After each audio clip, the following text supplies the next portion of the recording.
Sometimes you can see the entire story, decades of pain, and then progress in just 2 pieces of paper. So let's start with the more recent one, a single letter that tells a simple and pretty hopeful story of cooperation. And here it is. It's an official letter from Pakistan's Higher Education Commission, dated 2026. Now, on the surface, you might think, okay, it's just bureaucracy, right? A piece of paper. But if you look closer, what it really is, it's a bridge, a connection being built between 2 nations, Pakistan and Bangladesh, that have a really, really complicated past. In this bridge, it isn't just some abstract idea. It's being extended to a real person, a young student from Bangladesh named MD Jubair Mahmud Protim. So this letter isn't just about policy. For him, it's a totally life-changing opportunity. And wow, what an offer it is!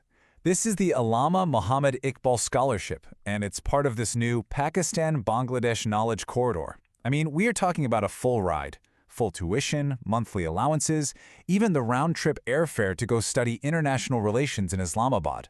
It's really the perfect picture of a hopeful, forward-looking partnership. But see, this letter, this symbol of what the future could be, it doesn't exist in a vacuum. To really, truly understand how significant it is, we have to look back. We have to look at another document, written in a time when the relationship between these 2 peoples wasn't defined by scholarships, but by war. So our guide to this past is going to be the amazing Bangladeshi author and filmmaker, Zahir Raihan. We're going to dive into his writings, specifically A Freedom Fighter's Diary from 1971, and it gives us this raw, completely unfiltered look at the brutal birth of Bangladesh. And right here, this gets to the absolute emotional core of the conflict. The person writing the diary, he's talking about the Pakistani soldiers who were once his countrymen. Just think about that for a second. That deep sense of betrayal. The very people you once shared a country with are now your enemy, and just the sight of them makes your blood boil. And Raihan, he does not shy away from the brutal reality of war. This description from the diary, it's just unflinching. It forces you to see the gruesome, horrible aftermath of violence, not as some abstract idea, but as this sensory, horrifying experience. It's a world away from the clean, bureaucratic language of that scholarship letter we just saw.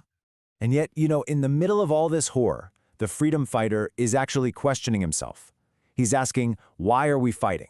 He's looking for some grand purpose, and what he lands on is a simple, urgent truth. They're fighting for the need of the time. It's not about some complex ideology, it's just about the basic, fundamental need to survive and be independent, to get them off their land. But war isn't just fought on battlefields, right? Its impact just ripples through individual lives, and it shatters dreams in these quiet, really personal ways. Raihan captures this perfectly in another story from that time, called The Lost Bangle. In this story, we meet a young woman named Arzu, and her story, just like that student's in the letter we started with, also begins with scholarship money. She uses her money to buy a pair of bangles, but for her, they weren't just jewelry, they were a symbol of her education, of her hopes, which she called a memory of light for her future. But the harsh realities of the time just come crashing in. Her father passes away, leaving the family with a ton of debt, and Arzu has to make this impossible choice. She has to sell her symbol of hope, her memory of light, just so her family can survive. This was the devastating personal cost of that whole era for so many people. And the story ends with this absolutely haunting, unforgettable image. Arzu gets arrested. And as the police are putting her in handcuffs, she has this jarring realization. The cold metal of the handcuffs, this symbol of her lost freedom, looks just like the beautiful bangle she once wore, as a symbol of her dreams.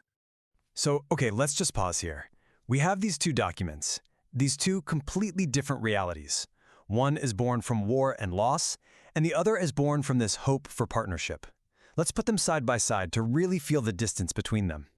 So on one side, you've got the words of a freedom fighter, just filled with rage and betrayal, and on the other, you have the formal, bureaucratic language of a knowledge corridor program. They feel like they're from 2 completely different worlds, but they both grew out of the exact same shared history. The contrast is just staggering. And what separates these 2 worlds? 55 years. Just over half a century stands between that diary and this scholarship. So these 2 documents, they're like bookends, right? They mark this period of immense pain, huge change, and then eventual, cautious rebuilding. And what this all really tells us is that a single history can hold 2 truths that seem to completely contradict each other.